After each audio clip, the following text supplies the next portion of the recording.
Ladies and gentlemen, welcome to the High Country Economic Kickoff Luncheon. Would you welcome the President and CEO of the Boone Area Chamber of Commerce, David Jackson. Good morning, everybody. Welcome to the 7th Annual High Country Economic Kickoff Luncheon. On behalf of both the Boone Area and Blowing Rock Chambers of Commerce and the Watauga County Economic Development Commission, we are excited to have you all here with us today for a very informative program. Today's event is made possible by our presenting sponsor, Peak Insurance Group. Thanks to Chuck Eiler for his continued support of this event. We'll hear more from Chuck in a minute, so please don't clap for him yet. You'll have plenty of opportunities to applaud him later on. We'd also like to thank our other corporate sponsors who helped make today possible: Skyline National Bank, Allen Wealth Management, Appalachian Commercial Real Estate, DMJPSP LLC, and Jackson Sumner and Associates for all of their support of today's program. Can we give those sponsors a round of applause? Also, we would like to thank our venue sponsors, Chatola Resort, 444 Construction, and Amorum. And last but not least, we have several businesses that supported this event through corporate table sponsorships. So a special thank you to Skyline Skybest, Blue Ridge Realty and Investments, Watauga County Schools, the Walker College of Business, App State Athletics, and Ameriprise Financial, Gary Moss. One more round of applause for all the sponsors that helped make today possible. When we first did this event back at Appalachian Ski Mountain in 2017, there were 87 people in the room. Today we have a sellout audience of over 300, so we are excited to allow you to all get a chance to see one another, to start 2023 and start the new year with us as well. So many positive things going on in our community and things that we are looking forward to. I think it's great to be able to look back somewhat as well on what we've just come through. So 2022 offered a lot of highs and lows. Harry Davis, we'll get into that here in just a moment. For our team at the Boone Area Chamber, we see 2023 as a fantastic year ahead, but it couldn't have been made possible without what we experienced in 2022. And what I mean by that is that we are about to move into a beautiful brand new facility. As a matter of fact, we have moved in. We can't wait for you to come and join us in our new location. 579 Greenway Road is the address. We're in the same building with Boone Drug Greenway, Blue Ridge Pediatrics, and Adolescent Medicine. Our home is open. Finally, after a year, we are ready to host you, and we'll be doing a large event there later this spring to welcome you all there. But we could not have gotten to that place without Peak Insurance Group.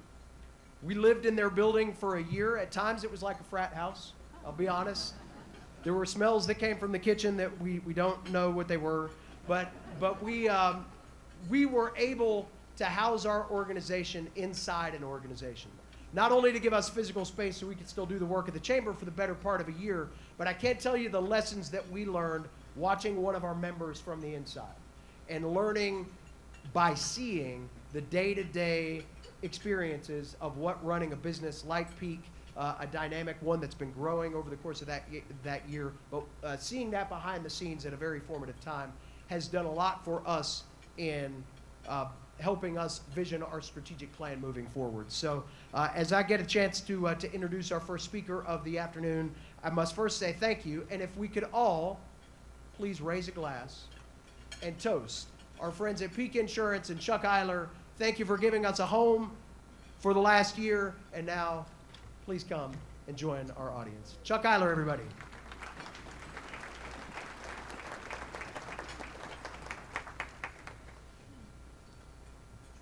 Anybody have whiskey in their glass? David, it's still your turn to do the dishes, by the way. Honestly, it was a great experience for us to have the chamber with us. And I'm serious when I say this. They work incredibly hard for you guys. These events do not just happen, Carrie, wherever you are out there. It's impressive what they do, and I have been the recipient of that for years, having joined the chamber and gotten involved, and I just want you to know how lucky you are to be a part of something like this. They're not sitting on their heels, and they really, really helped us get through the pandemic with a lot of information that we wouldn't have had otherwise. They kept us together as a group, They kept, what they could do in terms of meetings. Like, it's really special what they were able to accomplish. So let's give them a round of applause, please.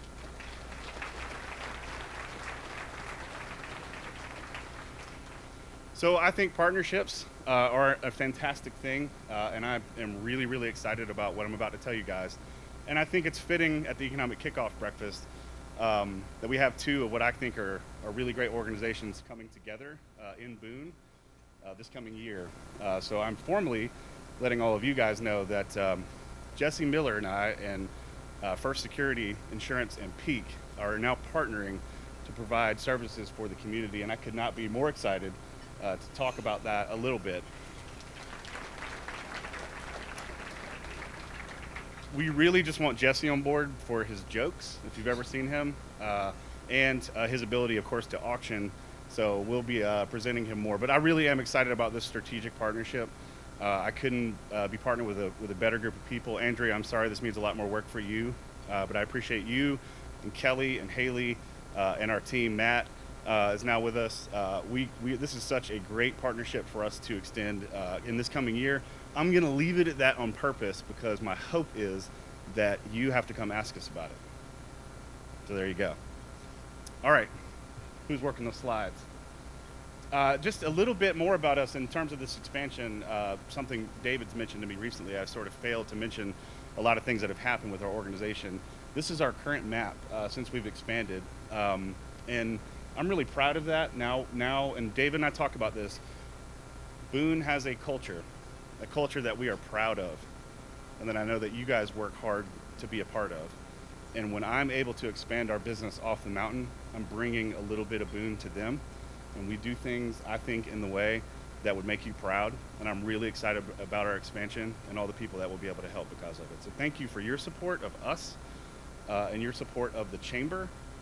We are all working together and not apart to do good things for not only this community, but off the mountain.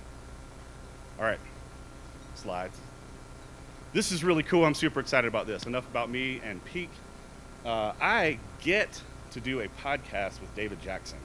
So David and I are doing a little podcast where we get to talk to some interesting folks. So it's out now, and when I say interesting folks, we could call it a podcast where we talk to some folks about leadership. I don't mean a leadership podcast. I think there are a number of topics that are going to be covered on this. And some of them, as David will tell you, are not necessarily high country famous people. We'll be going far and wide to interview people. And by we, David's going to do the interviewing. I'm going to sprinkle in a few comments here and there and try to stay out of his way. But it is called Reaching Your Peak, and our very first session of this is out now, and we interviewed none other than Jerry Moore. So he has a lot of really great things to say, of course, because it's Jerry. We actually talked to Jerry for probably an hour and a half, because you know Jerry, but about 35 minutes of that or so is on the podcast, and we couldn't be more excited about that. So please, we'll get that information out to you pretty soon. We're going to do these every month, and we couldn't be more excited about it. And I'll let David take the microphone back. Thankfully, he's already given me the hook. So thank you guys so much.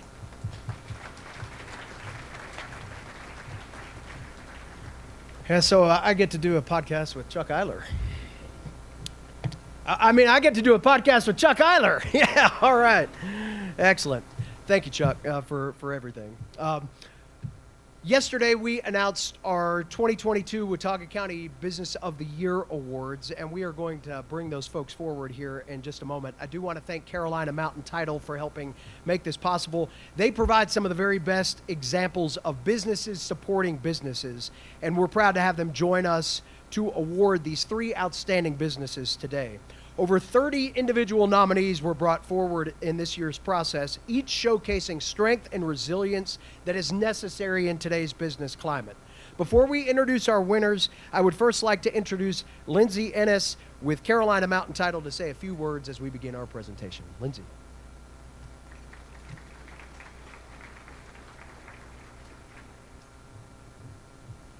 Good morning. My name is Lindsay Ennis, and I am a title agent with Carolina Mountain Title. We are thrilled to be here today sponsoring the Boone Area Chamber of Commerce 2022 Business of the Year Awards. It is our distinct pleasure to recognize and reward local businesses that have contributed to making our community great. First, I'd like to take this opportunity to share a little about Carolina Mountain Title. We are a locally owned and operated title insurance agency. We were established in 2009 by Linda Cook Johnson. She was born and raised here in Boone, so she's a local. Someone once told Linda, dream big, start small, but most important of all, start. And that's exactly what she did. We joined the Chamber in 2021 as a way to expand our network and make connections with our colleagues, and as a way to expand on our footprint in the local community. For the last 2 years, and hopefully for many more years to come, we've collaborated with a local nonprofit called High Country Caregivers, and we've held 2 very successful Christmas toy drives benefiting families and kinship caregivers in our area. Excuse me. We have loved the opportunity to get involved, and we are excited for more outreach opportunities in the future. For the last 14 years, we've worked very hard to establish and maintain working relationships with many of the lenders, realtors, and attorneys who are here today. We appreciate the support from you who were our guests today, and we look forward to working with you in the future. As a title insurance agency, we've had a front row seat to the extremely active real estate market, both residential and commercial, in our area over the last 3 years. It would appear that the secret is out about our quaint little town. Now more than ever, it is important for us as business leaders and professionals to lift up and support each other. That's why Carolina Mountain Title is so proud to sponsor these awards today. We want to help recognize other amazing businesses that bring so much to our community. And with that, I'll turn it back over to David. Thank you.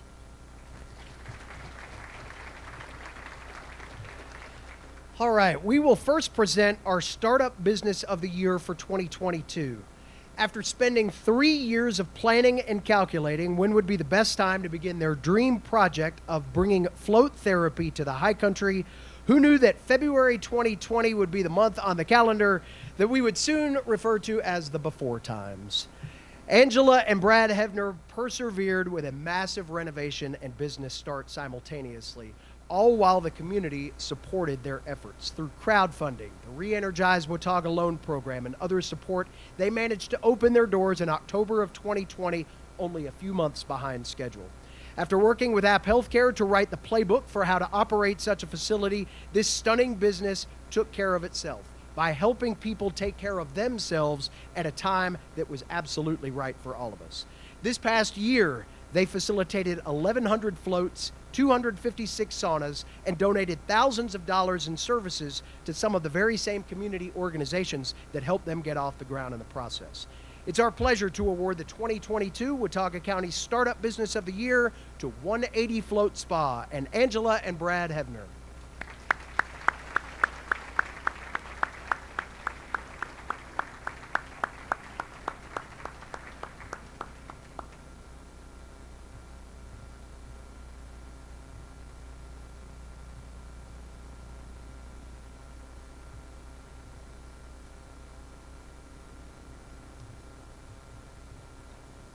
Y'all. We really appreciate this recognition.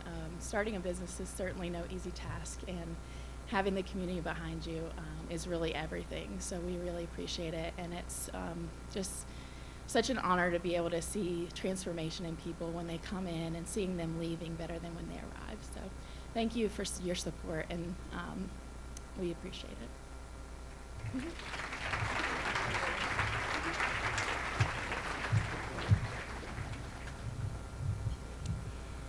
Our next award is for the Small Business of the Year. For 18 years, this business has thrived off 2 main principles: be honest with people and treat customers with care and respect. Our recipient has grown their business each year since opening with just 3 service bays at first and just a few employees. Now, if you've ever driven down Realty Row, you know they needed more space. So 5 years ago, the business created a new customer lounge and office while expanding to 5 full-service bays, and now nearly 10 full-time employees with a part-time staff member as well from Watauga Opportunities. They prioritize customers in need with a quick fix of a flat, the calm explanation that might come when it costs just a little bit more than you thought, and you know that even Gray has been known to jump inside a car and deliver it to someone, sometimes not close by any stretch, just to make their lives easier. It's our distinct pleasure to present the 2022 Watauga County Small Business of the Year Award to All Ray Tire and Automotive and Mr. Jimmy Gregg.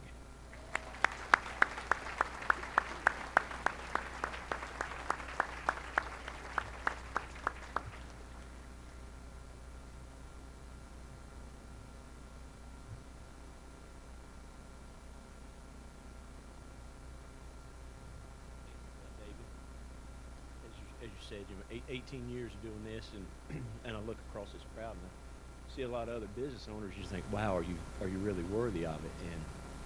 And I put a little thought into what one would say when he gets up here, and I thought, the very first day that Judd and I opened our doors, we had these big dreams of this and that, and we could consider this definitely one of them to win this, and he and I both come from small business families.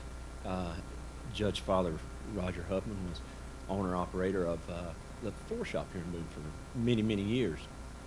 My dad is Ray Gregg. He is owner-operator for many, many years at Trailway Dry Cleaners. So we grew up actually in a home that was small business oriented in this community, and we seen it and lived it firsthand. So he and I both, and I'll speak for Judd and he and I both are super, super fortunate to have that type of upbringing and that instilled into us to where we can, carry it over into our business. And I look around, I see a lot of our loyal customers. Jimmy Deal right here. My goodness, he come in. Jim has truly been with us, Deanne Smith, for so many years.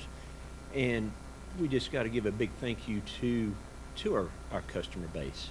And everybody asked me a minute ago when I was up here, is like, gosh, did you guys shut the doors? And I said, no, they're still open, and we're so blessed and so fortunate to have a group of guys that are there right now, and we get to get up here and receive the award and the recognition and stuff like that. But we truly got an amazing group of guys. We got guys that's been there literally that started with Steve, my brother, 18 years. We got a 15-year guy. We got a 14-year guy. Gray is probably 12 years, 10 years, and so on. So we've been super blessed and fortunate to have the staff that stayed with us, and it's definitely made our job a whole lot easier and stuff. So thank you guys for the nomination, the votes, and the recognition of this. Thank you.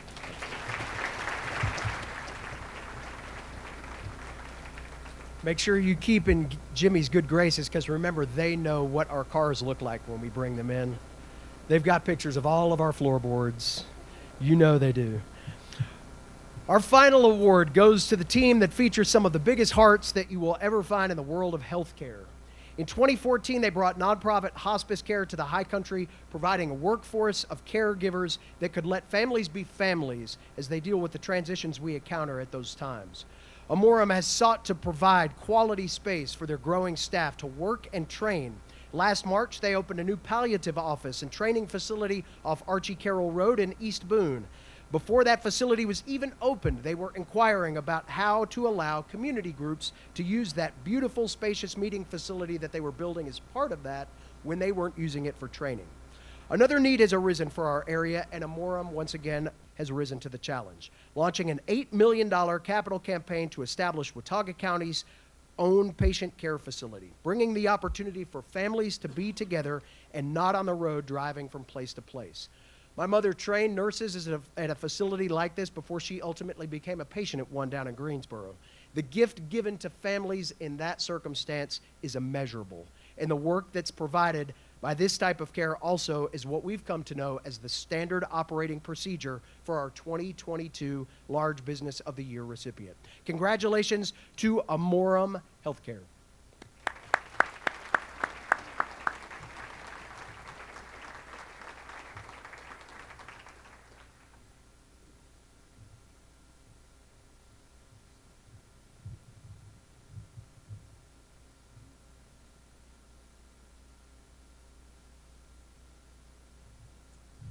Thank you all so much. We're very honored to accept this award. I'm Carol Smith. I'm Vice President of the Service Area in the High Country. And as David said, we've been honored to serve the High Country for 9 years with hospice services. 1 year ago, we did open our palliative care unit on Archie Carroll Road. And we are in a capital campaign, $8 million, which we have raised $4.7 million so far towards our inpatient unit in the High Country. And we are very excited about that. It is a much needed service for the High Country area. We feel so honored to be able to serve here. As you all know, we are a small community, and we are blessed to be able to serve our patient population here in the High Country. And we look forward to continuing to be able to serve. Thank you all so much.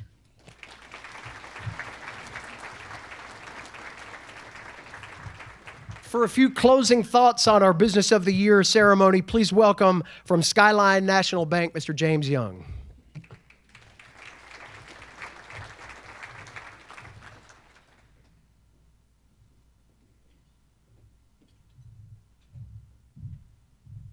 I'll certainly be brief. This is perhaps my favorite event all year that I come to. It's wonderful to come into a room and see so many friends. Get Mark Trivet to raise his hand, also here from Skyline. We've made a career, each of us, of working with businesses, large, small, new, established, and we just love seeing businesses succeed. We love seeing our community grow, and this room full of folks just, puts that all out there, and it's great to connect, and I'm looking forward to hear Dr. Davis, and it's always wonderful to be here. Come see us over at Skyline. We'd love to have your business if you're not already a customer. We like being part of the community. Thank you.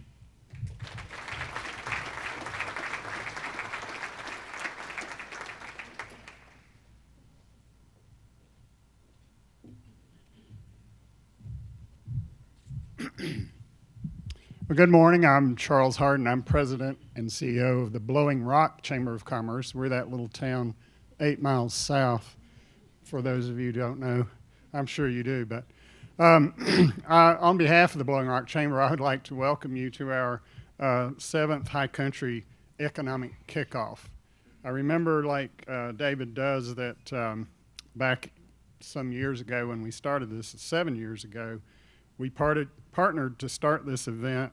It was early in the morning, Appalachian Ski Mountain, very cold, very snowy, but we were overlooking the slopes of the ski mountain. Those represent our winter economy in the High Country. Today, perhaps we're looking over one of the biggest economic generators in the region, the campus and the football stadium of Appalachian State. And by the way, many thanks to the team here at the North End Zone Grandview Ballroom for the wonderful hospitality and the delicious lunch. Please give them a hand.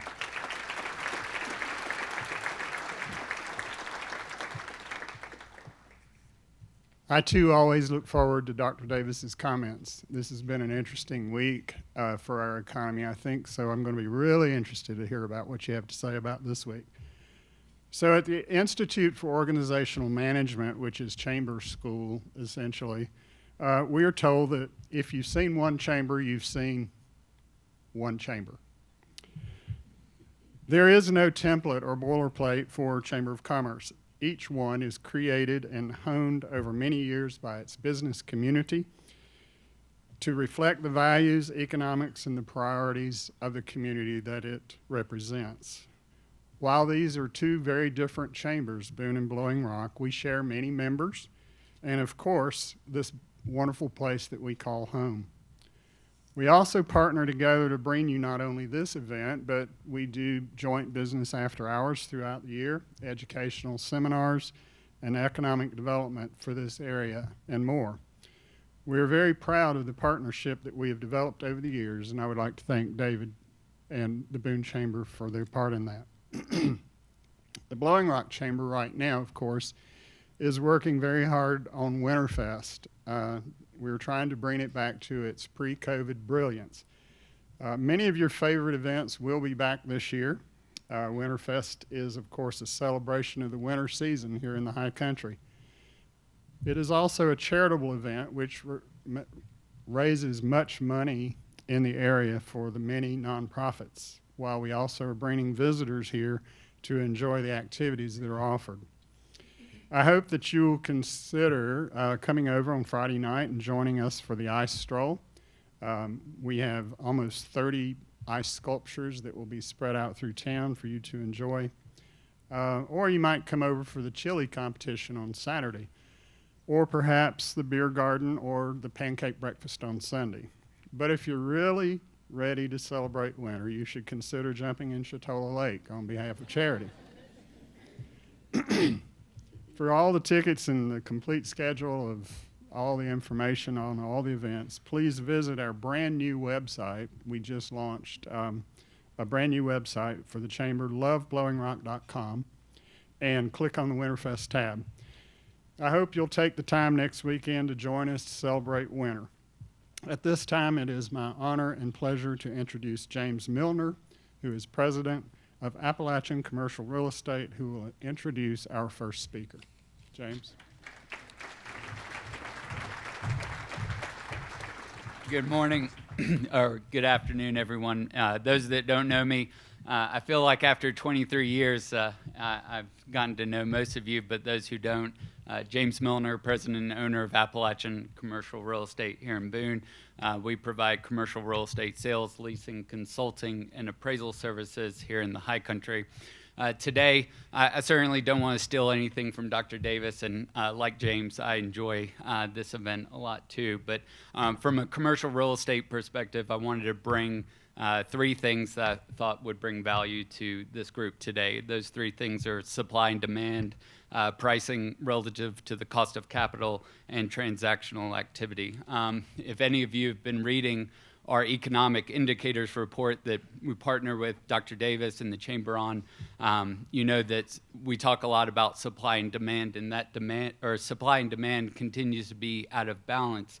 And I think as a community, we see that at the forefront with housing, right? But there are other sectors of commercial real estate that are also out of balance. For example, office. There's an adequate office space in our community for new or expanding businesses to find space. And even when we had our recent ice storm a couple of weeks ago, you know, folks that needed swing space to make their repairs were having difficulties. So that continues to be an issue in the upcoming year. Pricing relative to cost of capital, I think that we're going to, in terms of commercial real estate, we're going to see, obviously, everyone knows about rising interest rates, but I think that pricing in terms of commercial real estate, can't obviously speak to the residential side, will start to correct itself, and obviously pricing will come down. The transactional activity is obviously going to be less than it was the year before. The reason I say that is because the High Country Association of Realtors has currently 850 members. All of those are relying on that transactional activity. And I think that's important for our community to recognize. I'd end with one thing. This week I read a survey from CB Richard Ellis, a huge global commercial real estate firm. It was titled their 2023 U.S. Lender Intentions Survey. So all the bankers in the room are going to love this. And the bottom line of that survey was, and I quote, "Rising interest rates, a looming recession, and valuation uncertainty will weigh on loan origination activity in 2023. We expect origination activity will pick up mid-year 2023 as interest rates and economic conditions begin to stabilize." So I think we, in the famous words of Mike Sweeting, who's a good friend and mentor of mine, he always said that activity begets activity. So as long as we have something going on in the world of commercial real estate, I think that we're going to be okay. In terms of activity here in our local community, there are two groups that are doing yeoman's work. Both the Boone and Watauga County Tourism Development Authorities are currently working on a 10-year tourism infrastructure master plan called Imagine Watauga, which will highlight opportunities that can be enjoyed by visitors and residents alike. Here to provide an update on this project is the Director of Planning and Business Development for Boone-based Destination by Design, Mr. Eric Woolridge. Please join me in welcoming Eric to the stage. Thanks. Appreciate it, man. That's awesome. Wow, this is a real honor to be here in front of you all this afternoon. My name is Eric Woolridge with Destination by Design. I think I was talking to you, Jim, on the way in here. Is like us young business owners. I'm 45. I used to think that was old. Now I'm like, that's kind of young after looking around some in the room. But I was telling Jim, you know what? We feel like we're on the shoulders of giants, really. Some of us who are getting together and trying to grow our businesses. And, we have an opportunity to travel to a lot of communities and work on community development. And there's nothing like coming up the mountain. We can't take what we have for granted for a second, y'all. Like the awesome community, the business network, the outdoor resources and other amenities we have here, the schools, the rec center. So it's just a real privilege and honor not to just be up here, but just to live here and be able to raise our families here. I want to start off with a little bit of trivia. In 2010-11, the Watauga County Tourism Development Authority, which is charged with managing the Oxford tax revenues that come into the county, they created a plan that outlined the development of Rocky Down Mountain Bike Park, the creation of multiple greenway extensions, the new river paddle trail, the Watauga River Paddle Trail. They created a master plan and casting that vision about 15 years ago. Little trivia, can anyone tell me what the name of that particular plan was or is? Explore Boone. The Boone area, you're close.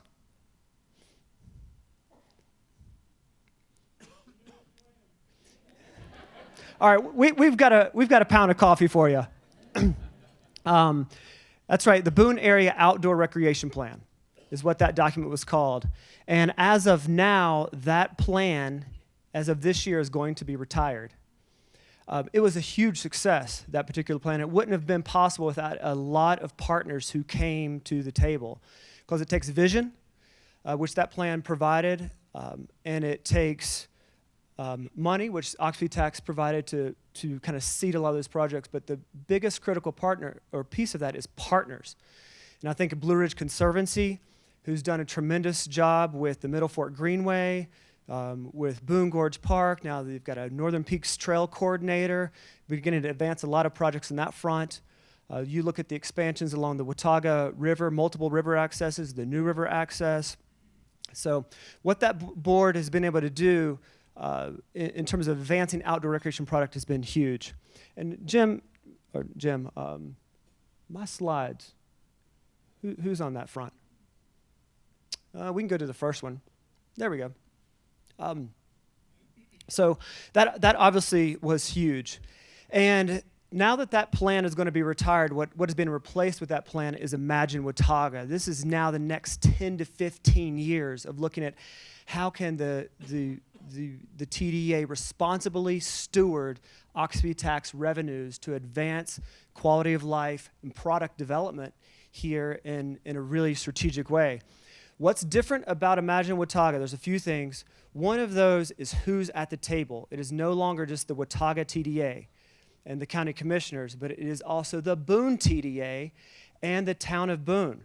So if you're one of those people that has been an advocate of more interlocal cooperation between the TDAs, between our county commissioners and our Boone Town Council, well, you should be proud. And I just want to say thank you to all of the elected officials who've come together to make this happen, because it's huge.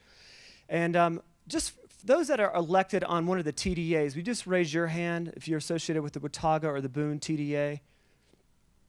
So a number of you are here. Okay, that's great. So that's very exciting. Why is this critical? Obviously, we've done a 10, 15-year plan. It's came to that time. But why is it that, other than that, that this is so important? So one other piece of trivia, and I need 3 volunteers. This is like Price is Right here. So I need 3. How about 828? Y'all want to give it a shot? All right, we got 1 right here. I need 1 more. Need 2 more. Come on, Alan Wealth. Y'all want to jump in? Brad? All right, Brad, I need one other. All right, got 1 right here. All right, the 3 of you, here's the question, okay? Between FY19 and, that's okay. Between FY19 and 20, the TDA brought in X amount of Oxby tax revenues. During COVID year, those dollars went up. I don't know if you'll notice, but there were a lot of people visiting up here during COVID. So the question is what percentage did Oxby tax revenues increase from pre-COVID to COVID year? You have to give me the percentage without going over, all right? Tell your neighbor what your number is, because whoever went last would really benefit. What percentage did Oxby tax revenues increase? All right, y'all got your number? Everybody got it? What's your number? 40%? What was your number? 41. No. What was your number? You said 41? All right. That's awesome, Brad. Your number? 65%. 91%. All right, we've got a $50 gift card for you for the running company downtown. 91%. So around 2009, 2010, just in this is the unincorporated areas of Watauga County, the Oxby tax revenues were under $1 million. Leading up to FY 1920, they were $2 million. So it took us about 10 years to double the amount of Oxby tax, and then it took us 1 COVID year to jump up 91%. So then the next question becomes, do y'all think that that's going to hold? It just grew another 7% this last fiscal year. So it took us 10 years to double, took us another 1 or 2 years to double that again. So now Oxby tax revenues are at $4 million. So you can spend up to 1/3 of those dollars towards capital infrastructure projects that advance quality of life in this community. If we hold at just $4 million over the next 15 years, that's $20 million. We leverage those dollars for state, federal grants. We multiply the heck out of that. That's why establishing a vision, bringing along more partners is so critical right now. I must have hit the wrong slide there. So imagine Watauga. We kicked this project off about a year ago. We've done about 12 months of engagement so far. We've had probably about 25 or 30 focus groups that have centered on a whole range of topics. This is not an outdoor recreation plan, although it will highlight outdoor recreation. This is one of the differences. We are pulling in the arts and culture. We're trying to pull in some of the other communities to grow small business that's more visitor-oriented as well.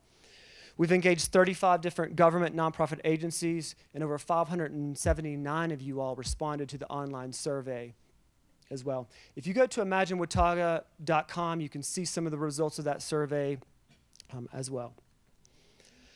So the emerging themes, like what's happened, like what did we pull together out of that research and data? There's been 6 emerging themes.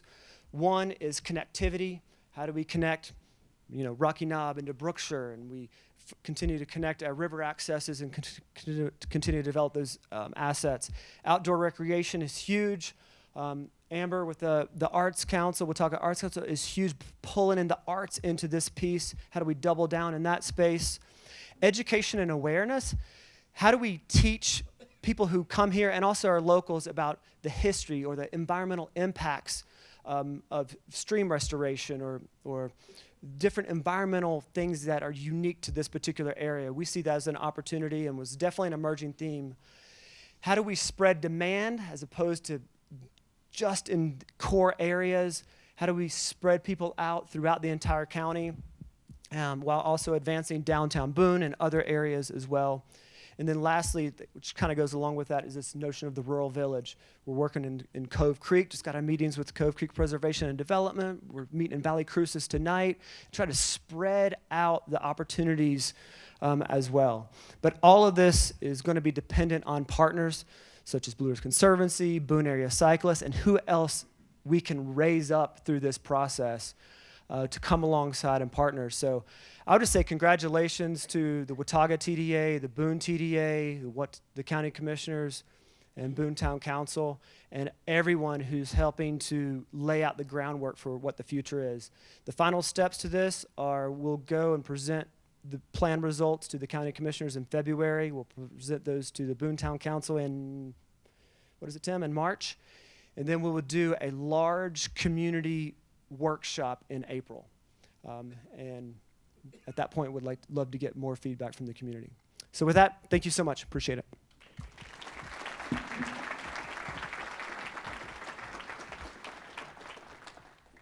Our next speaker comes to us from our own chamber board, where he serves as treasurer, but is also heavily involved as a manager at DMJPS PLLC. Please welcome Mr. Joseph Nash.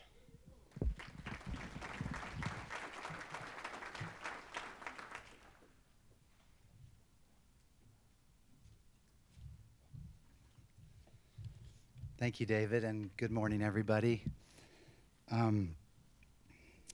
At DMJPS, we're a CPA firm who serves privately held businesses and their owners. We help them with complex matters, including tax services, assurance services, accounting services, business valuations, and also other advisory matters such as mergers and acquisitions. And we do this across a range of industries. This past year, in 2022, we merged DMJ and JPS to become DMJPS with 7 offices across the state, from the mountains to the coast. Both firms came to the merger with 60-plus years of history serving clients and helping clients to be greater. And that continues to be our guiding principle today, be greater. We invite you to come visit us in the Life Store building, which is where our Boone office is located, or reach out to us by phone or email if we can help you in any way. It's my privilege to introduce our first keynote presenter, who is living out sort of a childhood dream. She is a native of Columbia, South Carolina, and as a child visited the Blue Ridge Parkway often. In her early career with the National Park Service, she often trained staff members that would come to work in the area, giving her a special tie to a region of the country she'd always called home. A 23-year veteran of the National Park Service, she has worked across the country at parks large and small, always working to expand the community partnership wherever she happened to be. Her last assignment saw her oversee operations for Mount Rainier National Park in Washington State, and it's 250,000 acres. And that was thrilling for me to learn because I grew up in Washington State with Mount Rainier in my backyard and spent many nights there camping as a young Boy Scout.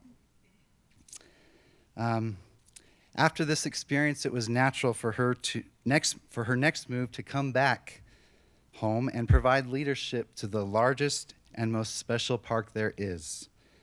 Please welcome the Superintendent of the Blue Ridge Parkway, Tracy Swartout.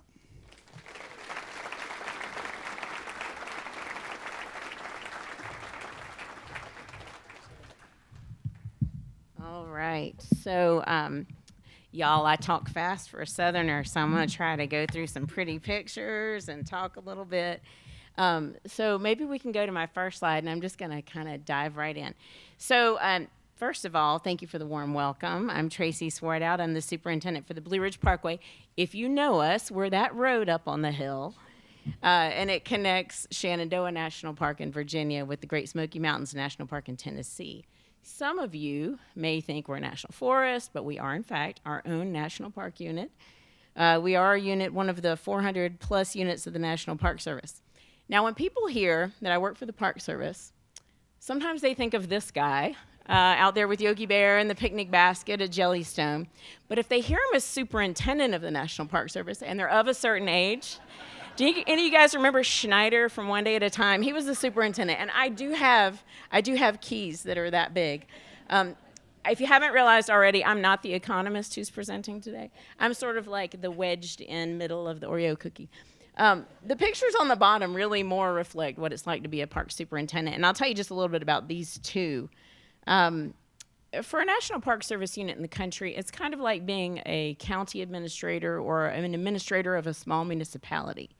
I lead a team of several hundred people who work across an incredibly diverse range of disciplines to manage the full operations of a major national park unit. It's an unusual job, but these two pictures for me sort of demonstrate the range of things that we do.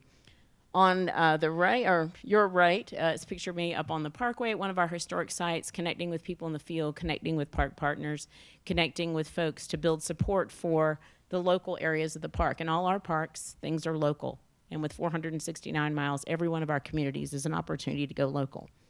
And on the other side, on the left, is a picture of me doing one of those great honors, which is being there for the swearing in of a new slate of American citizens as people take their oaths of citizenship during a naturalization ceremony and become American citizens. Sometimes, like that gentleman, after serving in the armed forces for a period of time as a quicker route to citizenship. And for me, you know, citizenship, one of the things you get is ownership of the national parks. So I'm going to speed through slides now. So that's me as a kid, you know, rangers pointing at things sort of thing. I was the outdoorsy kid, always wanted to go do things in nature, a little bit of a tomboy, I would say. And it's at that age that I really first fell in love with the Blue Ridge Parkway. I spent 23 years with the Park Service. And in that time, as was mentioned, I have lived in some of the most incredible places on the planet. And they're all here in our country and in our backyard. This is a picture of my mom in 1971 at Matthew's Cabin up in Virginia. And the reason I like to show this picture for me is because what it represents is this continuum of time, because there's me 50 years later.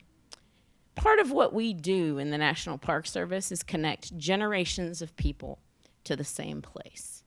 We allow people to have these experiences that expand over time, over generations, and allow people to come back.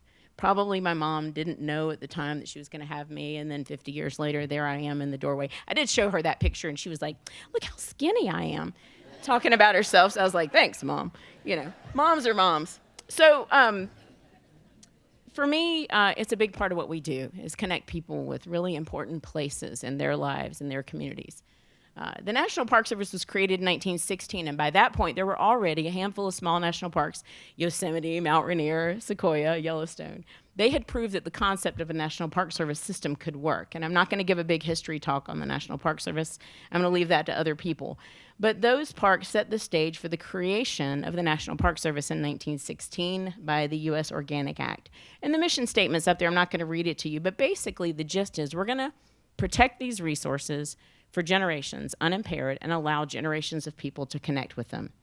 Today, the Park Service works with partners across 424 units, cultural units, natural resources units, and we invite almost 300 million people a year in the parks. And we do more than just manage parks. We also work with local tribes, with governments, not-for-profits, businesses, and we also invest in preservation of local history and heritage in communities through managing grant programs and a variety of programs that the National Park Service manages on top of national parks.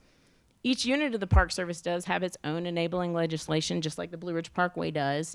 Some of them are national monuments, some of them are national battlefields, national parks, national parkways, national parks and preserves, national historic site, boyhood homes, you get it. There's like 20-something. And there are only a few that are these big, long, linear national parks, like the Blue Ridge Parkway. But we do call all the units national parks. So let's talk a little bit about economic impact. The Park Service has a significant and positive impact on the nation's economy. And so here I want to take a moment and recognize the significant work of some National Park Service economists.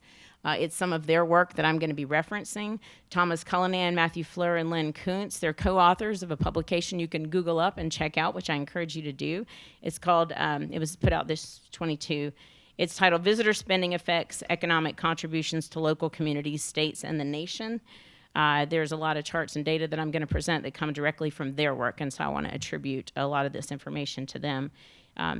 In 2021, and that's the year that we have the most current data for, we're about to get the 22 data in full. We're kind of waiting on some finalization of the December numbers in some places. But back in 21, 297 million people visited U.S. national parks. They spent $20.5 billion with a B in money in communities, and they contributed to $42.5 billion in positive impact on the nation's economy, supporting over 300,000 jobs. When you break down this impact, and I don't expect you to see the chart, but this is for the whole Park Service, it's $20.5 billion in direct visitor spending. Primarily, lodging expenses accounted for the largest share of that. In 2021, park visitors spent about $7 billion on lodging in hotels, motels, B&Bs, and other lodging, and another $500 million in campgrounds. Food expenses were the next largest share of expenditures for national park guests. They spent about $4.2 billion dining at restaurants and bars, and another $1.5 billion purchasing food at grocery stores to support their trips. In addition, the annual impacts that you see from that last slide, there are significant and generation-defining investments that are happening right now in national parks all around the country, including the Blue Ridge Parkway, through something called the Great American Outdoors Act. Some of you may have heard of this legislation. This has authorized up to $1.3 billion to be spent per year from fiscal year 21 through 25 for crucial infrastructure investments. And I can tell you at the Blue Ridge Parkway, we have a deferred investment backlog of about $500 million. And I'll talk to you in a little bit about some of the things that we're spending this money on. But it is significant, and it is generation-defining investments in our major national parks around this country. Since the initiation of GO in 2020, over $3 billion has been spent on infrastructure in this country and national parks. And this is contributing $4.7 billion to the U.S. GDP. This is just a little slide looking at our monthly visitation. So last year, we just went over 16 million. The numbers aren't official. I know we were like 15.9 in 21. We're just over 16 million for 22, but the number's not certified yet. This is what our monthly visitation looks like, and it's no big surprise to many of you. We have a peak in July, like a lot of national parks in the country, but we also have the leaf peeper peak, which is that one in October. We welcome over 2 million people in a 4-week period. I think they're probably all driving through Boone and Blowing Rock, so you've seen many of them. But these visitors are an essential part of not only the success of the national parks, but all the communities that are around the country. The economic impact for the Blue Ridge Parkway, those 15.9 million visitors in 21, now 16 million visitors in 22, spent more than $1.3 billion in our gateway communities, supporting almost 18,000 jobs and $1.7 billion in economic output overall, just for the Blue Ridge Parkway. Now we are, as was mentioned earlier, the most visited national park unit in the country. We and the Great Smokies go back and forth for 1 and 2. Cassius Cash, the superintendent down there, and I are often duking it out over who's going to get the number 1. But between the two parks that are here, we represent 10% of the entire economic impact to this country from national parks. So you have an amazing treasure in your backyard here. The directly affected sectors for the Blue Ridge Parkway's investments of our visitors, almost $37 million in camping, $150 million in gas, $73 million in groceries, over $500 million in lodging, $34.7 million in other recreation, over $275 million in restaurant spending, over $121 million in retail, and about $34.5 million in transportation and associated expenses in local economies within 60 miles of the Parkway. If you include secondary impacts and secondary spending, that brings that $1.3 billion to $1.7 billion of positive economic benefit from the existence of the Parkway. So I thought I'd take a break from the numbers since I'm not the economist and talk about birds and bats, because that's what people expect me to talk about.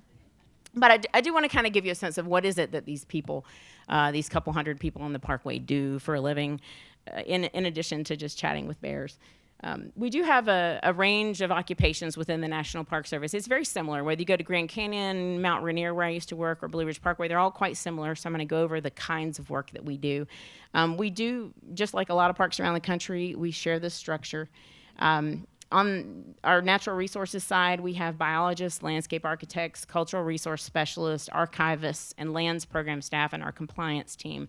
On the vegetation side, some of the big challenges we face out there on the Parkway include things like impacts from climate change, trampling of vegetation by people going off-road, parking where they're not supposed to park. And on the cultural resources side, we are really trying to fight time to capture some of the oral histories that are disappearing every day, cataloging those for future interpretation, education, and telling diverse stories from the Parkway, and just protecting the historic structures.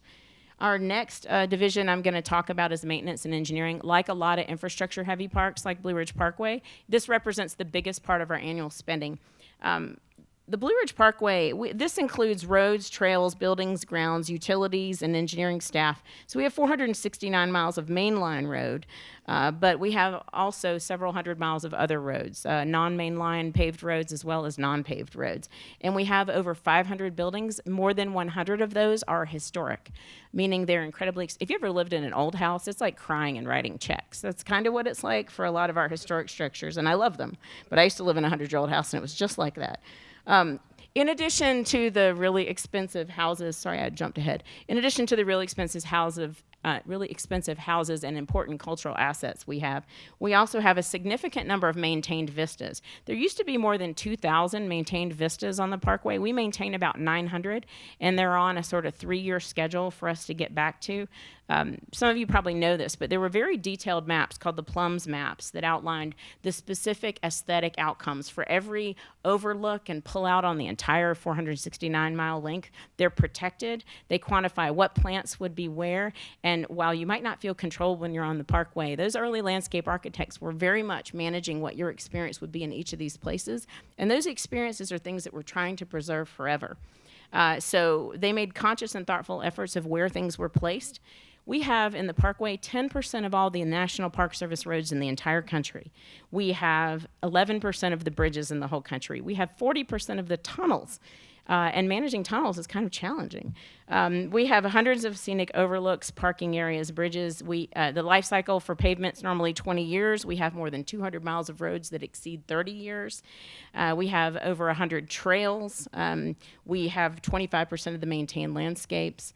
We have 12 major picnic areas, 2 minor picnic areas. And in general, we have about 45 water systems and about 100 wastewater systems that we manage on the Parkway. All total, all of this heavy built infrastructure that allows for enjoyment and experience and connection with a major national park, the most visited national park in the country, we have about $500 million in deferred maintenance and investment needs. But it's not all gloom and doom, and I'll talk a little bit about that. Oh, it looks like I went forward a few accidentally. Sorry about that. So I want to talk about a couple of our other programs. Visitor and resource protection, we do have federal law enforcement folks on our team. They respond to more than 7,000 incidents a year, several hundred motor vehicle collisions, several dozen fatalities a year. They work primary first response for emergencies, but we also partner with 29 counties up and down the Parkway to do the good work of that program. We also manage a pretty robust radio system that helps keep everybody safe, including the visitors. Our last division is interpretation education, and this is the ranger that you're thinking of when you think of park ranger. The flat hat, the uniform like this, guided walks and talks, maybe talking to bears on a slow day, and providing all of the exhibits and materials that are necessary to help people, junior rangers, and other visitors have a really good visit up and down the Parkway. I just do a couple minutes here on our strategic priorities. We have some short-term priorities, which include these: caring for the corridor, investing in our campgrounds, trails, and picnic areas, protecting the critical park resources and boundaries. That's kind of an onslaught of development around the Parkway. Everybody wants their own private driveway from their landlocked land to get to the Parkway, to take their $40,000 investment and make it worth $4 million. And I get a lot of those requests, probably one a month. And we also have priorities associated with determining the future of some of our vacant structures. If some of you have heard me talking in small groups, you know a little bit about that. I'm happy to chat with you afterwards. There are a lot of structures on the Parkway that were designed to be commercially viable that are no longer because of the success in local communities of those same kinds of offerings. But for all these challenges, there are also some great success stories. while it is hard for us to manage off-road hiking and hiking where people are not supposed to be and parking where people are not supposed to be and the onslaught of visitors, people love their parks, and we are spending hundreds of millions of dollars in investments in infrastructure. And what that means is road detours. And I know if you've traveled the Parkway, you know we have a lot of road detours. And I tell people that that is the cost of the generation of investment. We are doing 40 years worth of construction in about 3.5 years. So you're feeling the pain now, and the gain will come, because this asset that's brought so much economic benefit to this region is going to continue to do so into the future. And I'll just end with, there's a lot of opportunities for the Parkway staff to connect. We have an incredible team. We have an incredible group of volunteers. And we have a lot of community partners like those of you in the room to help us with sharing information, helping people plan and have a successful visit, supporting us directly through funding like many of the organizations here have done on Vista Restoration, restoring places like the Cone Manor. And I just want to, number one, thank you. Without the work of the land trusts, some of them who are represented here, we would not have the kind of vistas that we have on the Parkway right now, and you would not have that experience. But the true experience of the Blue Ridge Parkway is not just the ribbon of the road. It's the experience that people get when they get off the Parkway and they get into the communities, and that's where you all come in. So I look forward to leading the Parkway, hopefully till my retirement in many years to come, and I look forward to working with all of you.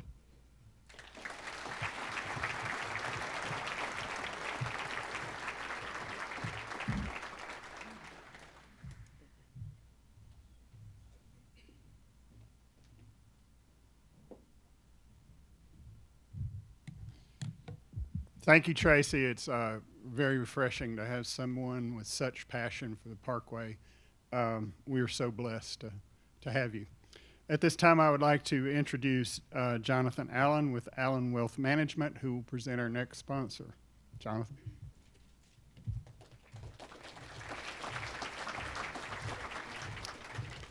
So I was one of the beneficiaries this year. I took my family out to the Grand Canyon, and I can tell you we hit a lot of national parks out there, but I love coming home. I love the Parkway. I love all the things that I get to do here, and I love events like this because when I come back home, I end up having relationships with a lot of you. And that's what makes this community special, and that's what makes all of our businesses special, is because we support each other and because of the relationships that we have together. Today, I get to introduce someone who a lot of you know and have a good relationship with, but so that I don't miss anything, I'm going to go ahead and do a quick introduction for you. So it's my pleasure to introduce Dr. Harry Davis. A lot of us know Dr. Davis, but we don't necessarily know what all he's done. So let me just quickly take a few minutes and share some of that with you. So Dr. Davis's formal education began at the University of North Carolina at Chapel Hill, where he received a bachelor's in economics. He then went on to receive his master's in economics from Vanderbilt University before receiving his PhD in finance from the University of Georgia. Dr. Davis is a professor of banking and an economist for the North Carolina Bankers Association.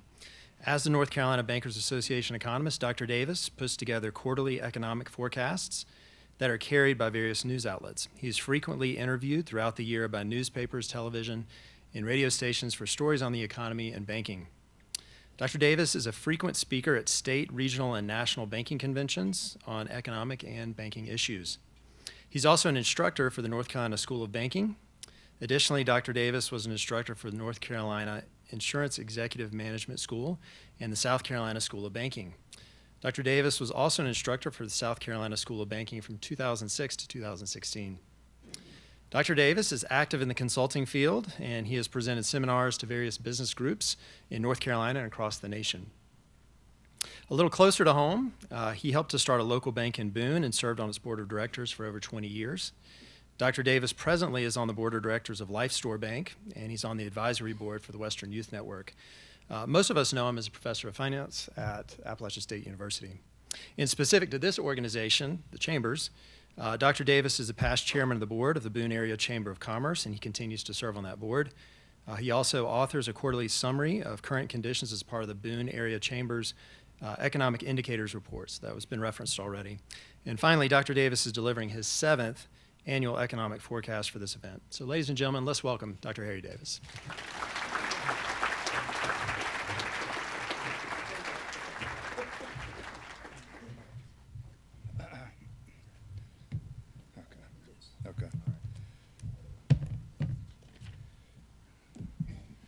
All right, well, thank you very much, Tracy and Eric. Those were great presentations. I enjoyed listening to both and learned a great deal. So thank you very much for being a part of this. Jonathan, thank you for the introduction. You know, my bio was about 3 or 4 pages long.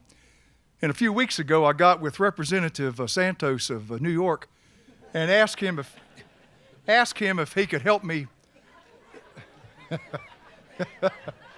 I asked him if he could help me fix it, you know, embellish it a little. And we got that thing out to 16, 17 pages.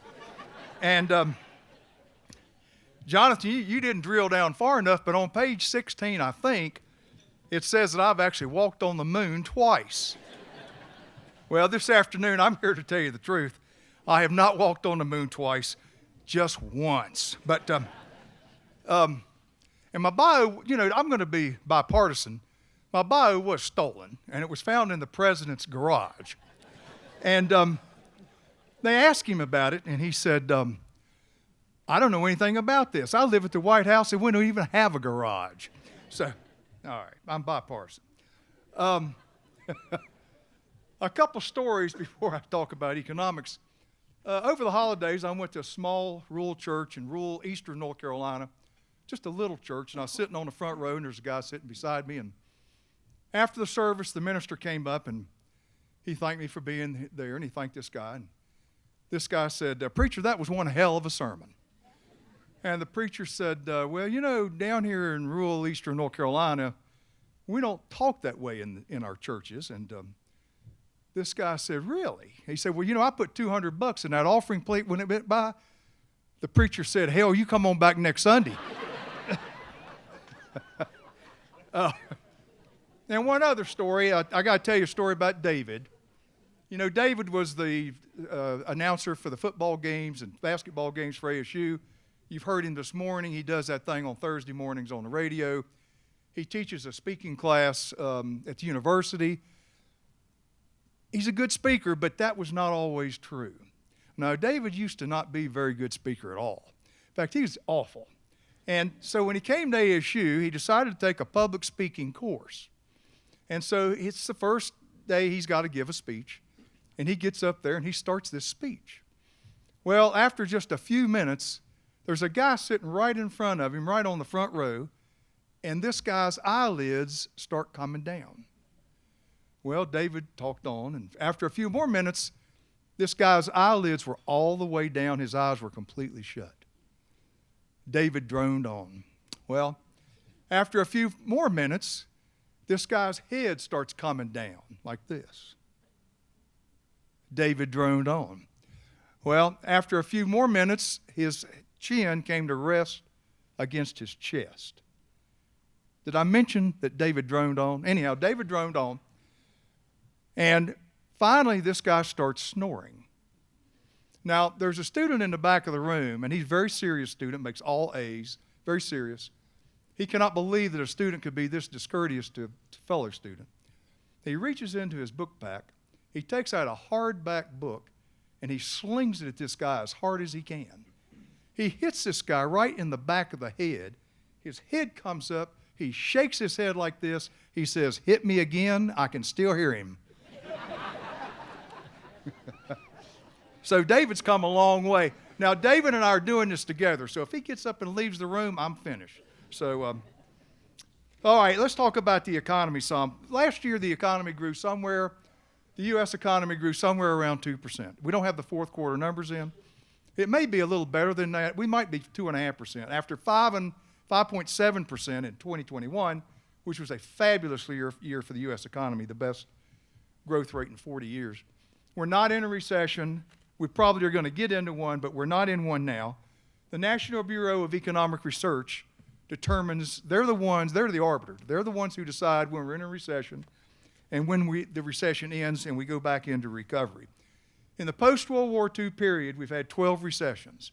The average duration was about 10 months. So for the most part, other than one in the 1970s and the 2008 Great Recession, recessions in the United States in the post-World War II period have been relatively short and relatively shallow. Housing is probably already in recession, and I've got numbers that we'll look at in a few minutes. but it's already there probably.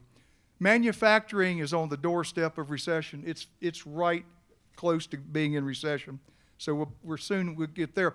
The interesting thing is the service sector is not going toward recession at all. We're still going out to eat because we didn't go out to eat for 2 years. We're getting on cruise ships, airplanes.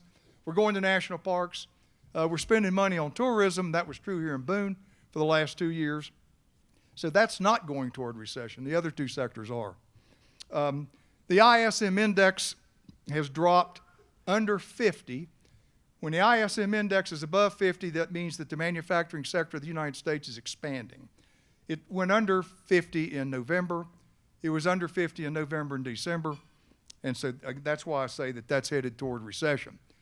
This year, the estimate is, and this is a tough number to come up with, but the Chamber of Commerce, the U.S. Chamber of Commerce, thinks we will reshore about 350,000 jobs this year. That is, bring them back to the United States, mostly from Asia and Mexico. We'll see how that goes. The Consumer Confidence Index is still relatively strong. I mean, people in the United States still feel pretty good about the economy. The index is driven largely by employment opportunities, and there are still plenty of employment opportunities in the United States. So that's why that index is doing so well. Here's a graph of the ISM index. Again, it looks like a ski slope, and it went under 50 on the last 2 months shown on the graph. That means that the manufacturing sector is in contraction. The next slide graph is the Consumer Confidence Index. You can see what happened to it after the pandemic, and it's been going down, but not a whole lot since then. And it's actually up at the very end. And it's still around 110. It would need to get under 90 before it would get anywhere near the Great Recession numbers. So consumer confidence is still pretty good. Average hourly earnings, of course, we track this every month. It had been growing around 7% 8 months ago, 9 months ago. In the latest month, in December, which was just released a week ago, the number's down to about 4.5% growth in average wages and salaries in the United States. And it had to come down because the big bump in the wage growth was the fast food jobs and tourism jobs, where people went from making $10 or $7 or $8 or $9 an hour to $15 an hour. I mean, when you go from $10 an hour to $15 an hour, it's a 50% increase. So those increases increased average wages and salaries at a very fast clip, and that's no longer going on. And so that's why the number's coming down the further we go through time. The minimum wage in the United States, of course, is no longer set by the federal government. That number's still 7.25. Businesses in this country aren't going to wait on Congress and the president to do anything, so they just do it themselves. Walmart, Amazon, Starbucks, Target, they set the minimum wage in the United States. The stock market, I think I put some sad faces up there. It's been a rough year for the stock market. We were down 20% on the S&P 500. We were down about 30% on the NASDAQ. And the fintechs, Apple and Google and those stocks, really got nailed. They were down even more than that. And so I tell people, and I told you last year, when the market's going down, don't get excited and go sell. Go see a movie. And so people are starting to talk back to me about that. And last year I had several people say to me, you know, if the stock market doesn't turn around soon, I'm going to run out of movies to go watch. So it was a rough year for the stock market last year. But let me give you a little bit of some numbers. First of all, there have been 19 midterm elections since World War II, 19. And in the year after every single one of them, what did the stock market do? Every single time in the year after the midterm.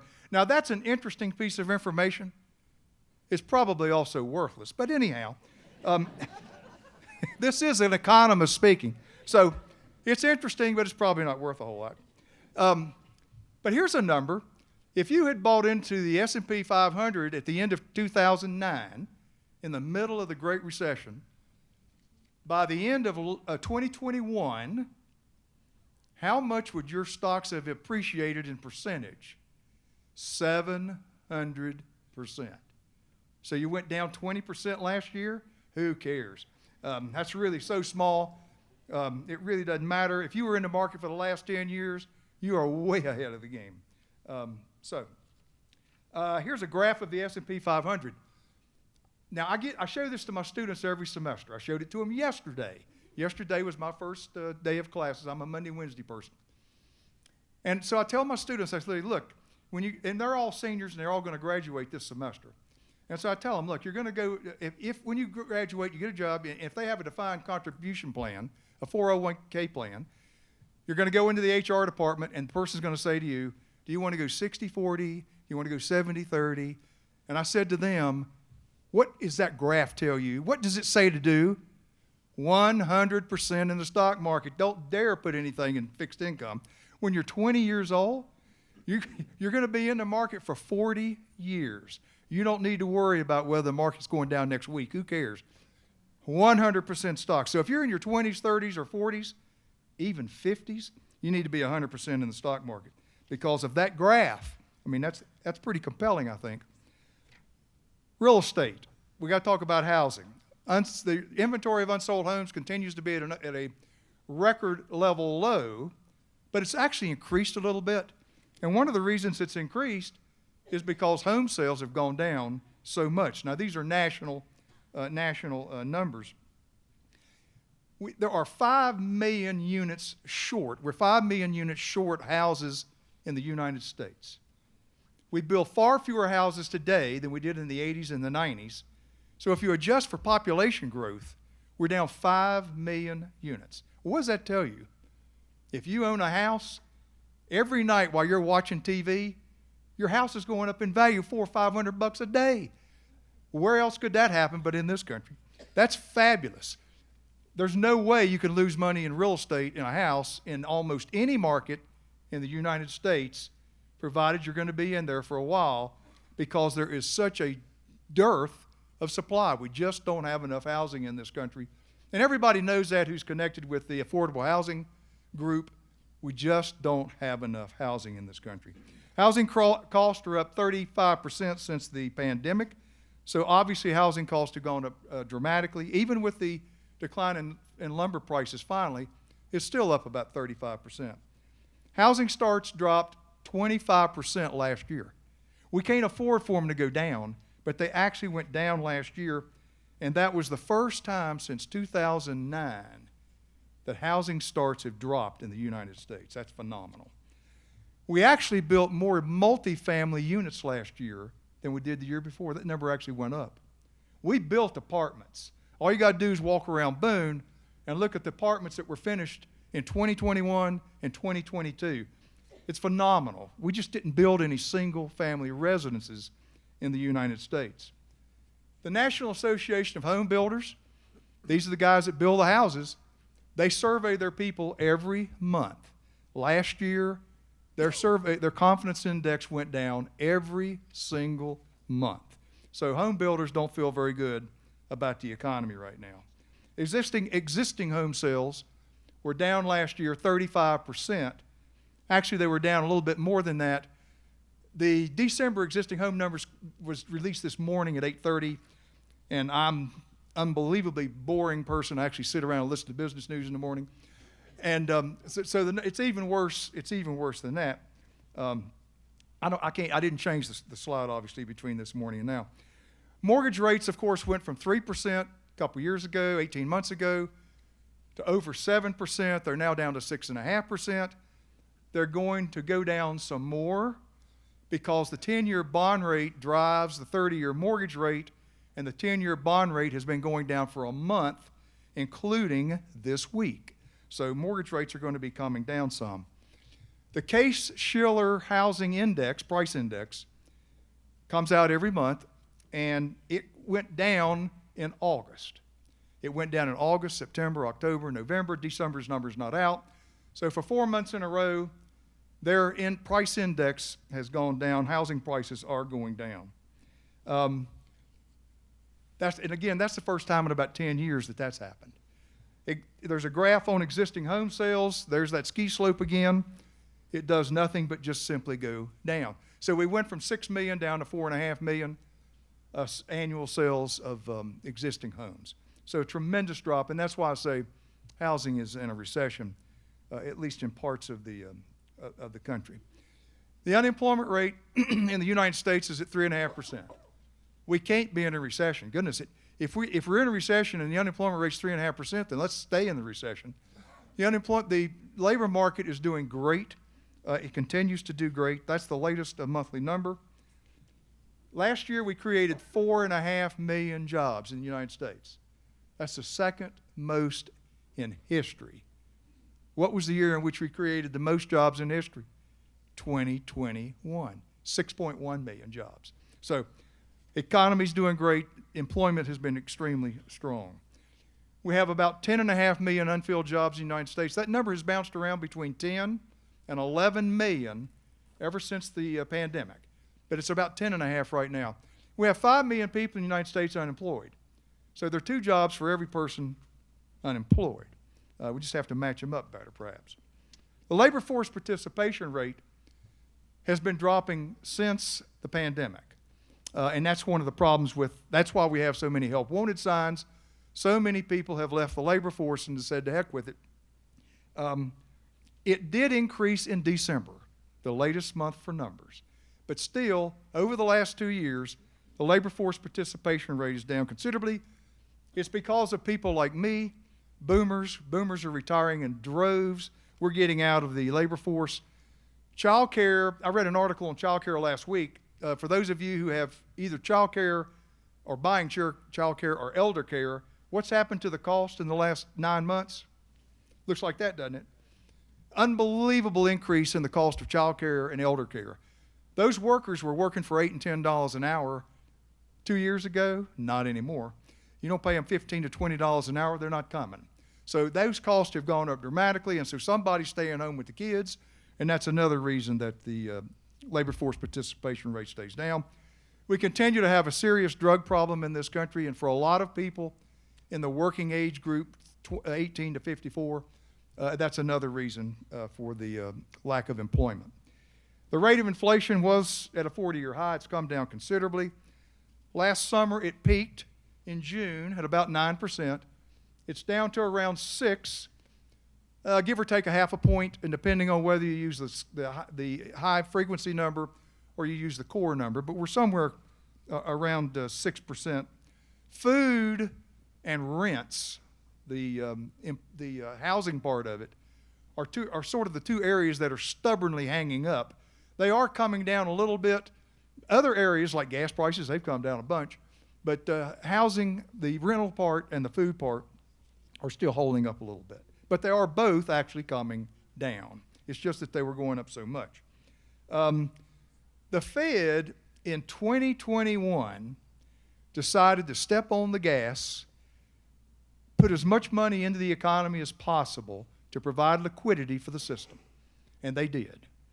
I think they overdid it. They pushed the pedal to the metal. Then, in 2022, they decided they'd done that too long, so they took their foot off the gas, put it on the brake, and pushed it to the metal. So they went from one extreme to the other extreme, and that's where we are today. I think they're very close to finishing. I wish they would stop raising rates altogether.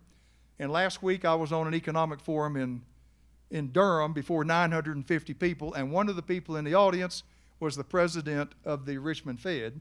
And I said then, they need to stop raising interest rates. And probably half the people in the room were realtors. They started clapping. Of course, the realtors wanted rates to stop going up. Anyhow, hopefully they won't raise them a lot more, but I do think they'll raise them some. They meet January 31st, and on February 1st at 2 o'clock, they will announce what they're going to do. So for those of you who actually watch that very closely, wait till February 1st, 2 o'clock, and they will announce what they're going to do. All right, let's talk about North Carolina and Watauga County.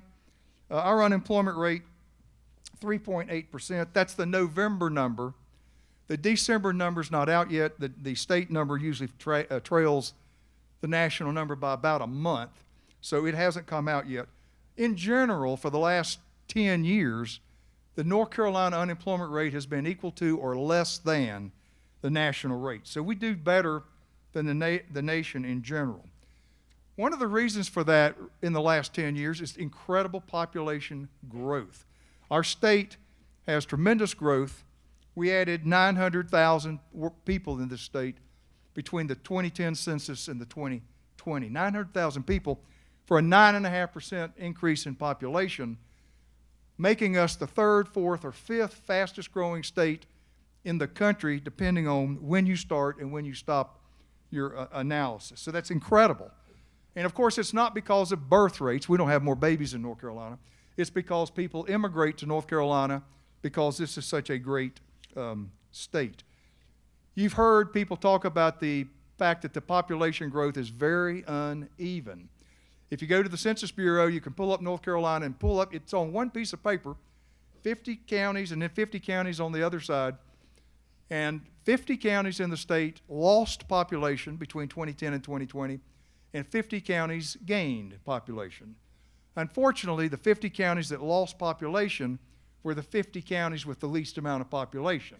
And the 50 counties that gained population were the 50 counties with the most population. So the disparity only gets worse every year that goes by. We've been rated the #1 state in the United States for business, North Carolina. In everybody's ratings, we're in the top 5, but some have rated us #1. Why is that? Well, we're a low-tax state, both corporate and individual. We have a great education system. We have a great community college and technical school system. Our pension plan in the state of North Carolina, I think, is 86 or 87, maybe 88% funded. That's not true in most states. So we don't have that issue at state government. We have a great rainy day fund with hundreds of millions of dollars in it. We can withstand a recession much better now than we could in 2008. We're starting to get mega deals in North Carolina. What's a mega deal? $1 billion investment. So we're having companies come into North Carolina and invest $1 billion. We didn't used to get those. We're now starting to get those. And someone in state government told me that there are several pending right now. They're not official, so I can't say anything about it beyond that. But we have several more pending for the state. As a result, with these businesses coming here and needing workers, our biggest problem is going to be turning out workers with the correct skills to match up to the businesses. That's going to be a real problem for us. So we need for the educational system to look more toward the business community and what it's going to need so that we provide the business community with the correct workers so all of these people can fill those jobs and continue to bring businesses to the state of North Carolina. For Watauga County, our unemployment rate, of course, is shown. It's much lower than the state rate. That's true almost all the time. We're only 6 counties during November had a lower rate. There have been months when we were the second or third lowest in the state. Our population actually grew about 3,000, about 6%, between 2010 and 2020. That's good, considering up here in this corner of the state, all of the contiguous counties around us are losing population except for one, and I think its population grew 9 in 10 years. 9 people in 10 years. So everybody else is losing population up here in this corner of the state, so we're very lucky to have what we've got and to be able to grow. Distress, the Department of Commerce, North Carolina Department of Commerce, rates counties on terms of distress. They look at median household income, employment, population growth, a whole number of things. 1 is the most distressed, 100 is the least distressed. We're ranked 76th. That's pretty good. So on any rankings that you use, Watauga County comes out pretty well. The Chamber of Commerce, the quarterly economic profile that we put out was mentioned earlier. And if you look at that on a quarterly basis, if you look at the numbers we look at unemployment, we look at sales tax, we look at occupancy tax, we look at real estate sales. You look at those things, the high country has done extremely well for the last 2 years. Tourism is booming. up here, even now that people are starting to get on cruise ships and airplanes, they're still coming to the high country in droves. So we're very fortunate up here to have the situation that we do. Now the bugaboos, there's a chart on per capita income, and that doesn't really tell you anything you didn't know, I don't think. You know, North Carolina's is less than the U.S., Watauga County's is less than North Carolina, and that's the problem, I think, for Watauga County. Our income levels are a little bit lower than other places in the state and, of course, in the country. There's a graph with a median household income, and that's a bunch of numbers, but our county is 65th in the state, 65th from the top, so we're from the bottom, so we're good.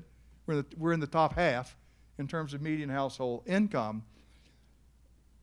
I'll tell you this, North Carolina is gaining a little bit on the U.S., a little bit, not a lot. Watauga County is just sort of keeping up as you go from 2010 to 2020.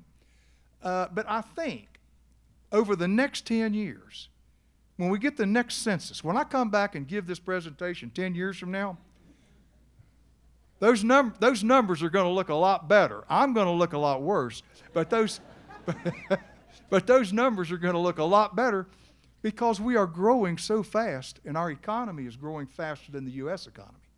So in 10 years, those numbers for us are going to look much better than they do today.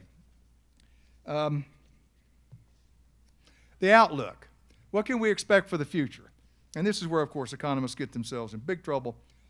Hopefully none of you will remember next year. If I'm here next year, you won't remember anything I said today. But GDP growth this year, we might get to 1%. It depends on how much further the Fed goes. If the Fed keeps raising rates much longer, they're going to push us into a pretty good recession. If they don't, and I really do think they're going to let up, we might have a very mild recession later. I'll talk about that in just a second. I'm just about done. The rate of inflation went from 9 down to 6. By the end of the year, I think it'll be around 4. The Fed's trying to get it down to 3.5% by the end of the year, and they may make it to that number. The Fed, I do think, will raise rates February 1st, either 50 or 25 basis points, hopefully 25, and then maybe 25 in March, and then stop. That's enough. And that way we can have a milder recession. Housing, I've got several bullets on housing up there. Existing home sales, new home sales, and housing prices are all going to be flat this year. They've come down considerably. So they're not going to go down much from here. They're going to be flat. In the first quarter, they'll go down some, but after that, I think things will level out and maybe even increase at the other 3 quarters. And again, up here in the high country, if we just had more houses to sell, we'd have even more real estate sales. So we'll be a little bit better than the national numbers up here in the high country. And then finally, we're going to have a mild recession, I think, at the end of this year or the beginning of next year. A mild recession, 10 months, 9 months, something on that order. North Carolina will do better because we're a stronger economy. We have stronger growth in terms of population and economic growth. So whatever the recession is for the nation, it won't be as severe for us. And in Watauga County, it won't be as severe because the state has got a rainy day fund. If we have a recession, the state budget will be able to continue. We won't have to slash the budget because we have a bucket of money we can use to continue to fund the state, which funds ASU and funds a good bit of the high country. So we will do better in a recession than North Carolina, and North Carolina would do better than the nation. Now, that's where I was going to stop. But goodness, I know what the first question is going to be, so I'm just going to go ahead and answer it. What happens today? Absolutely nothing. It's incredible. The Treasury Secretary says that we're going to start defaulting on Treasury securities today. That's not true. That will not happen. Every 2 to 3 years for the last 20 years, we've gone through this crisis where are we going to raise the debt limit or not? How many times have we not raised it? Never. Of course we're going to raise it. So both sides are playing chicken. The Republicans will ultimately have to raise the debt ceiling. They say they swear they will not. They will. You know, it's like Winston Churchill said, America will always do the right thing after it's exhausted all the alternatives. So that's pretty much where we are. It's a game of chicken. And both sides, and I'll be very polite, both sides are using hyperbole to make their case. That's what they're supposed to do. I happen to have the utmost respect for Janet Yellen, the Treasury Secretary. She's an incredible economist, and she was chairman of the Fed. So I have nothing but respect for her. But she's using a little hyperbole, and that's her job. And the Republicans are using hyperbole, and that's their job, I guess. We will ultimately work this out. The reason we can't default is because it would be the end of this economy. That's not going to happen. It simply can't happen. The United States would never do that. So I thought I'd just go ahead and throw that in to anticipate a question. And so I'm going to stop right there.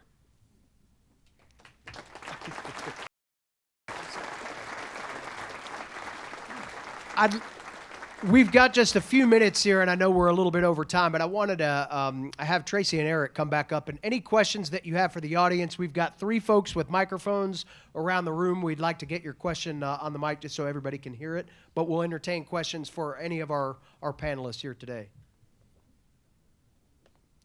Just raise your hand.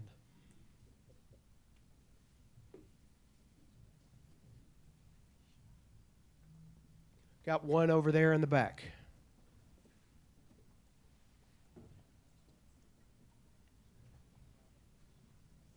This is for Dr. Davis. Dr. Davis, I'm not going to tell you who I am.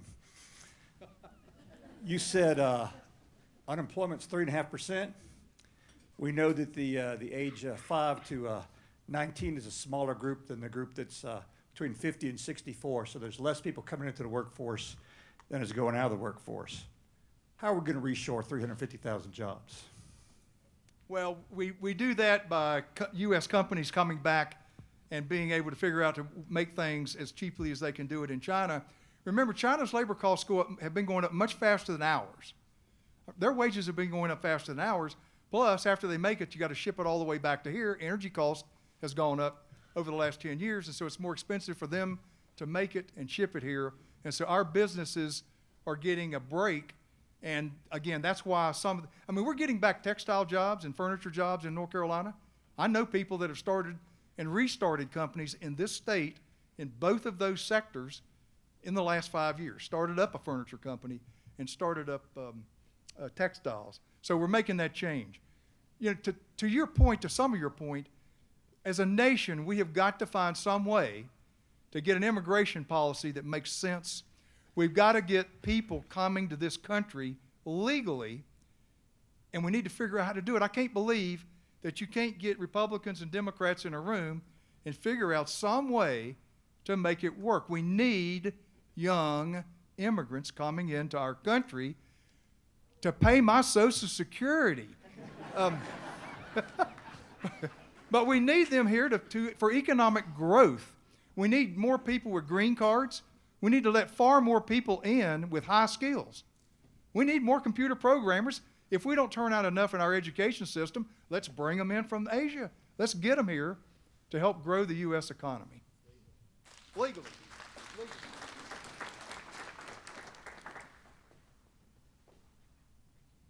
Hi, I have a question. Dr. Davis? Right here. Jill Birkin. Hello? Yeah. Who's here?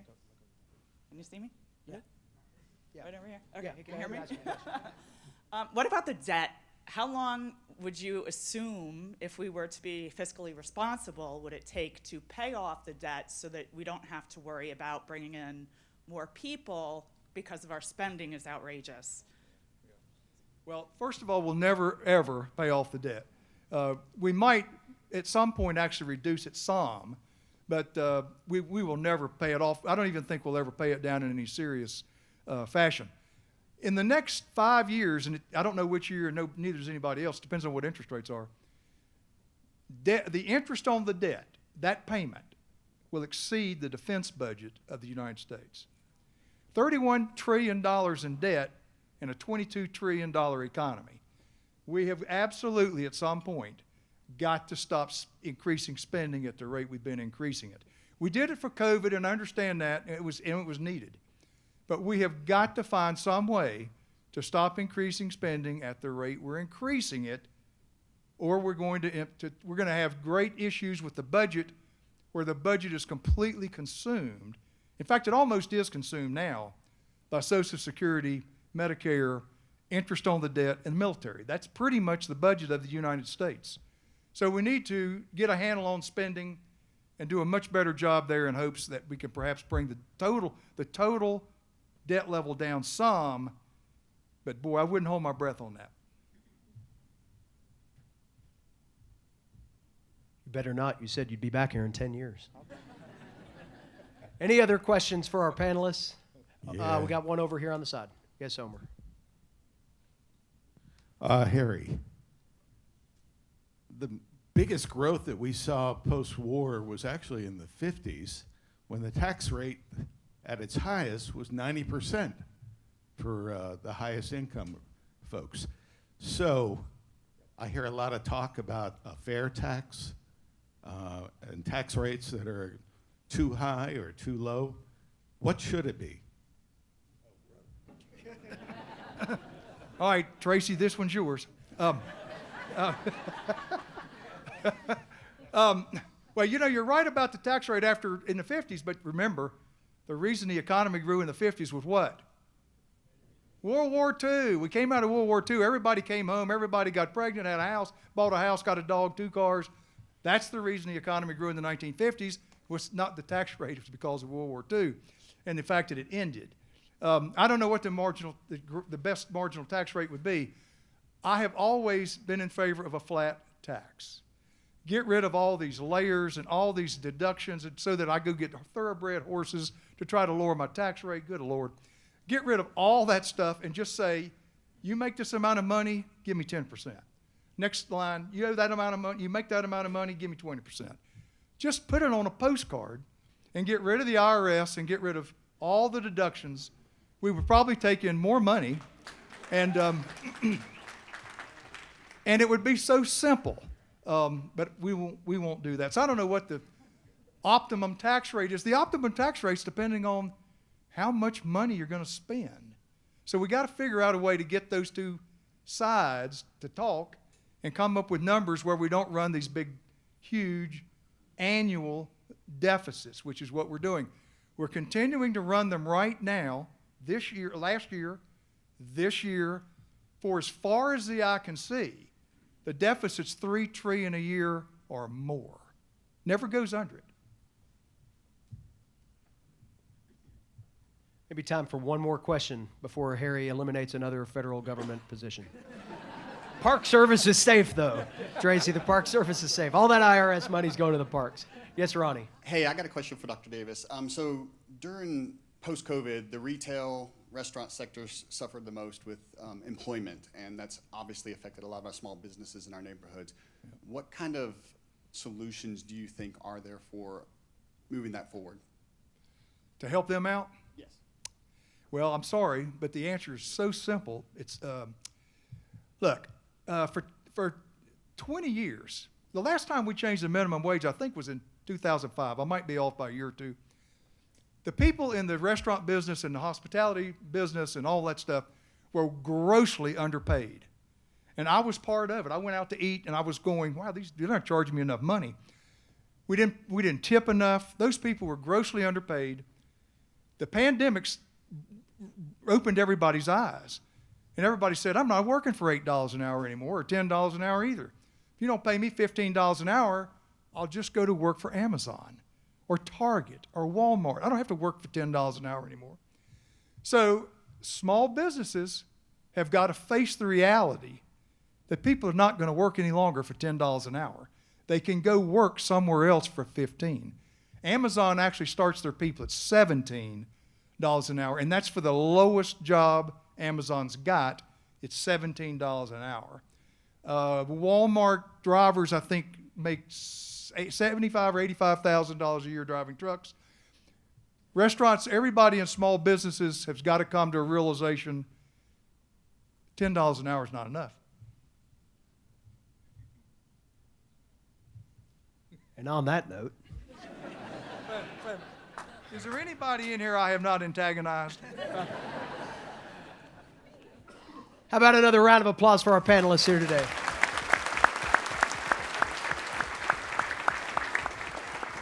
Thank you again for your attendance on behalf of the Boone and Blowing Rock Chambers. We thank you for sticking with us for a few extra minutes. Our panelists will be around if you want to ask any additional questions, and you can stay as long as you'd like to. Thank you very much. Have a great 2023, and we'll see you right back here again next year.